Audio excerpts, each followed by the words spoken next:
Bismillahirrahmanirrahim. Assalamualaikum warahmatullahi wabarakatuh. Jumpa lagi dengan saya di channel Peradaban Indonesia yang berada di bawah Yayasan Hikmah Peradaban Institute.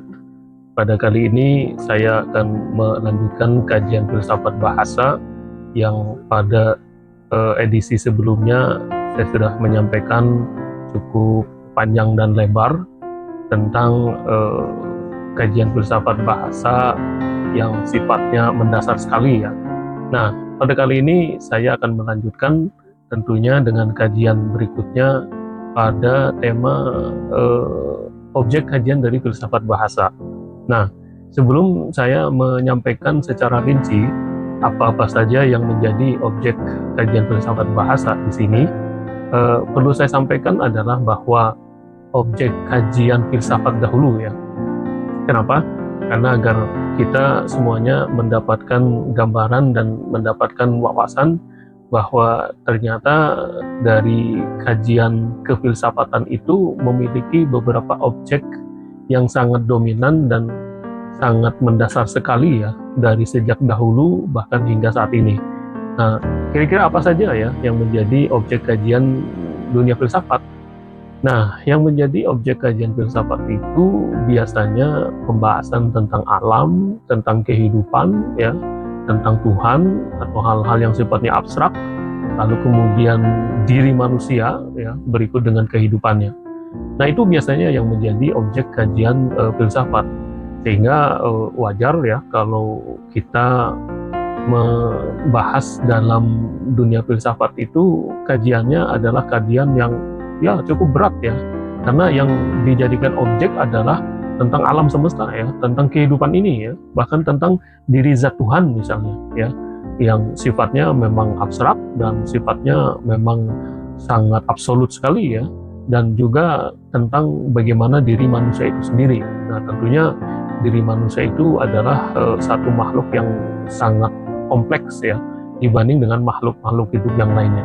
Nah, itu ya adalah objek kajian dari filsafat.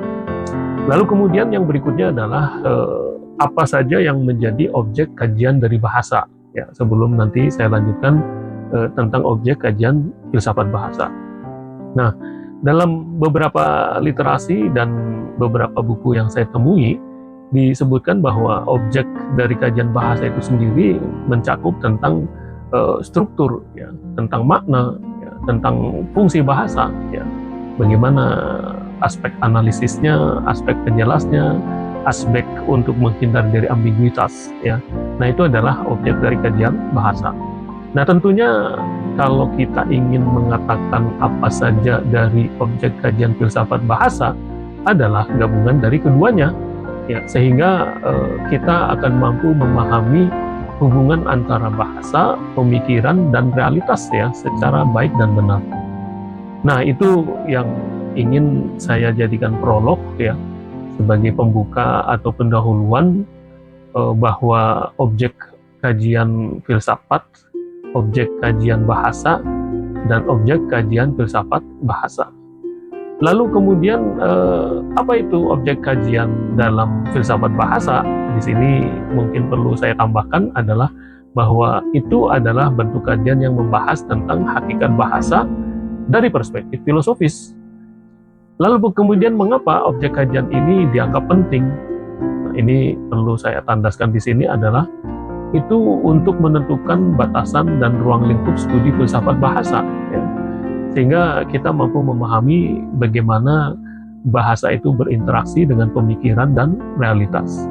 Nah, sehingga dalam tujuannya pembahasan ini ya akan memahami tentang objek-objek kajian dalam filsafat dan bahasa ya secara bersamaan, lalu kemudian menjelaskan bagaimana keterkaitannya antara bahasa, kemudian bahasa, filsafat, dan realitas. Nah, jika di bab pembahasan sebelumnya kita menyebutkan bahwa filsafat bahasa menjadi subjek terhadap kajian-kajian ataupun ide, gagasan, atau pemikiran yang bersifat abstrak, nah sehingga dibutuhkan memang suatu cara ya yang mampu mengurai ya, berbagai macam hal yang bersifat abstrak. Nah, sehingga pada pembahasan ini objek yang dimaksud sebagai objek kajian filsafat bahasa ya justru memang terhadap hakikat bahasa itu sendiri. Itu ya. Lalu kemudian karena bagaimanapun juga bahasa yang kita pahami ini secara filsafat bahasa itu memang akan mampu menjelaskan keterkaitan antara aspek filsafat dengan aspek bahasa dan juga dengan aspek realitas. Nah, realitas di sini adalah berbagai macam pembahasan dan persoalan yang menjadi dari pembahasan itu sendiri. Nah, objek kajian filsafat itu sendiri secara definisi memang adalah ilmu yang mengkaji hakikat realitas, eksistensi, dan pengetahuan. Nah, sehingga ada beberapa jenis objek kajian filsafat yang di sini bisa saya sebutkan. Salah satunya adalah objek kajian filsafat yang sifatnya objek material. Nah, sehingga segala sesuatu yang menjadikan kajian filsafat itu, filsafat murni, seperti yang tadi saya sebut, adalah berbagai macam hal yang sifatnya alam, manusia, Tuhan, dan konsep-konsep abstrak. Lalu kemudian objek formalnya apa? Objek formalnya adalah cara filsafat mengkaji suatu objek, yaitu dengan metode berpikir kritis, analisis, logis, refleksi yang mendalam, dan seterusnya, dan seterusnya. Ada memang perbedaan antara objek kajian bahasa dengan objek kajian filsafat bahasa. Jika objek dari kajian bahasa adalah struktur bahasa itu sendiri, termasuk di dalamnya fonologi atau bunyi morfologi, ya, atau kemudian tentang kata, kemudian tentang sintaksis atau kalimat, tentang semantik atau makna kata dan kalimat, kemudian tentang pragmatik atau makna dalam konteks. Nah, sementara objek dari kajian filsafat bahasa adalah gabungan antara objek kajian dari filsafat dan bahasa itu sendiri yang meneliti tentang sejauh mana hakikat, makna, fungsi dari bahasa dari perspektif filsafat, termasuk di dalamnya membahas tentang bagaimana hubungan antara bahasa dan pikiran, seperti bagaimana bahasa mempengaruhi cara manusia berpikir, struktur dan makna bahasa, ya, seperti analisis logis terhadap penggunaan bahasa, serta bagaimana peran bahasa dalam pengetahuan, ya, apakah bahasa membentuk realitas atau hanya merepresentasikan saja, ya, itu juga akan menjadi objek dari kajian filsafat bahasa. Nah, sehingga di sini, ya, dengan kata lain bahwa memang definisi bahasa itu, ya, secara objek itu adalah sistem komunikasi yang terdiri dari simbol, aturan, ya, untuk menyampaikan makna, kan. Lalu kemudian objek kajian bahasa itu adalah struktur bahasa secara fonologis, ya, bunyi, kemudian secara morfologis kata, kemudian secara sintaksis kalimat. Lalu kemudian objek yang lain adalah tentang makna, kan.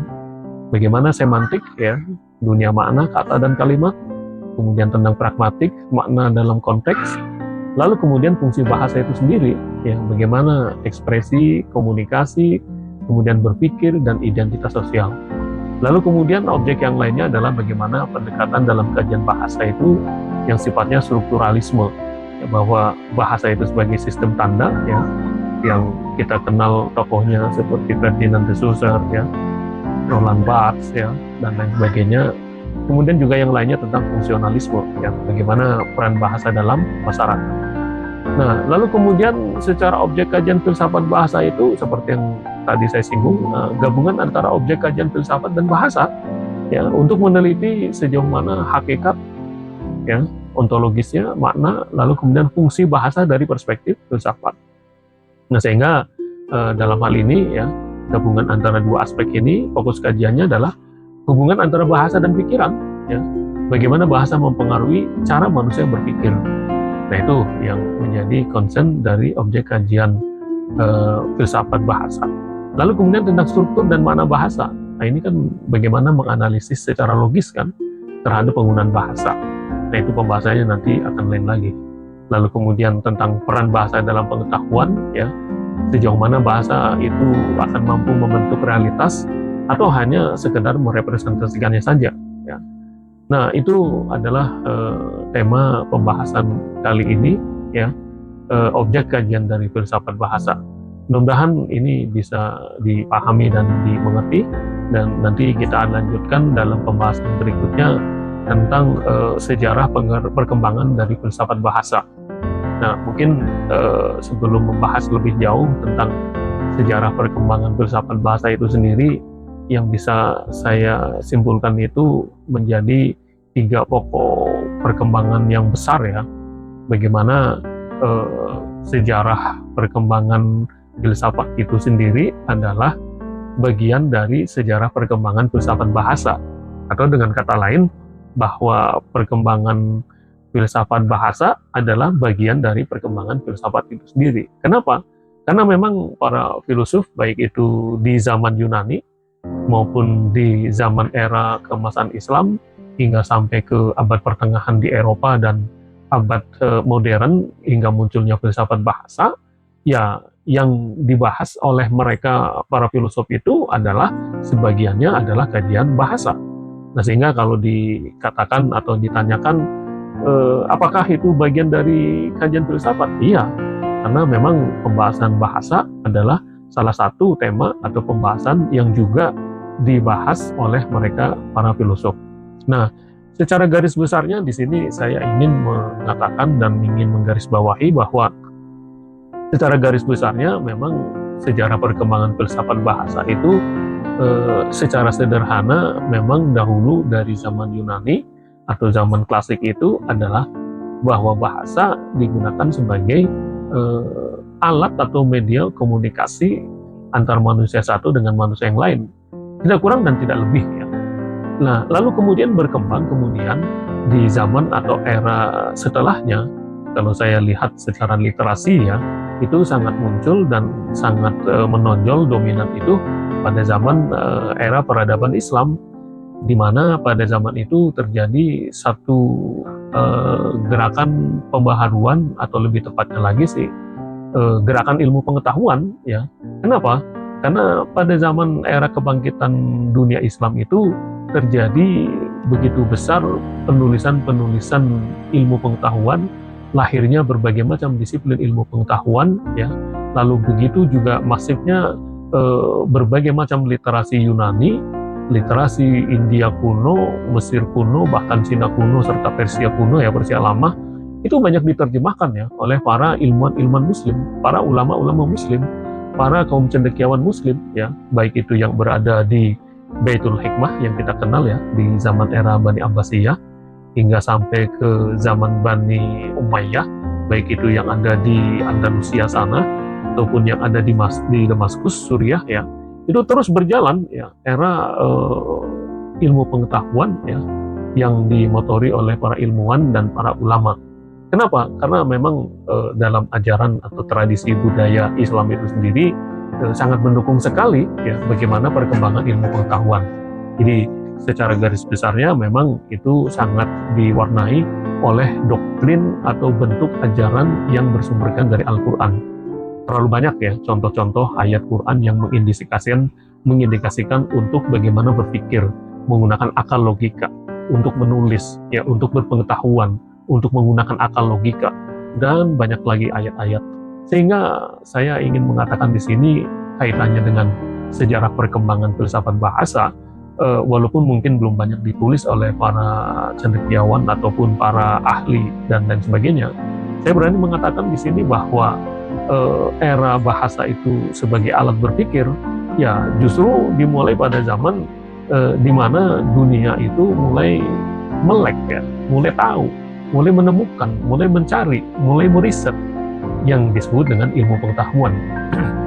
Bahwa mereka para ilmuwan atau para filosof itu memang banyak sekali pengaruhnya dalam mencari fenomena-fenomena alam semesta ya, bagaimana para ulama ilmuwan muslim itu banyak mengungkap tentang apa di balik fenomena-fenomena alam yang ada di alam jagat raya ini dan dalam diri manusia, bahkan dalam diri zat Tuhan, itu semakin kentara dan semakin muncul bagaimana aspek bahasa itu menjadi alat berpikir.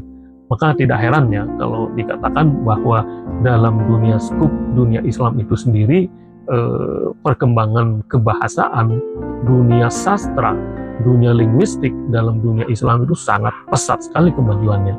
Anda bisa bayangkan bagaimana ilmu sintaksis ya, atau bagaimana dalam bahasa Arabnya itu ilmu saraf ya, itu sangat detail sekali ya, untuk mengungkap satu kata ya, satu diksi ya, huwa huma humia huma hunna anta antum antum anti antum antunna anna nahnu ya kan, 14 bentuk ya kata ganti yang harus dihafal dan diketahui oleh semua kalangan yang akan mendalami ilmu bahasa atau pengetahuan lain yang memang harus memahami, harus menguasai apa itu ilmu bahasa Arab.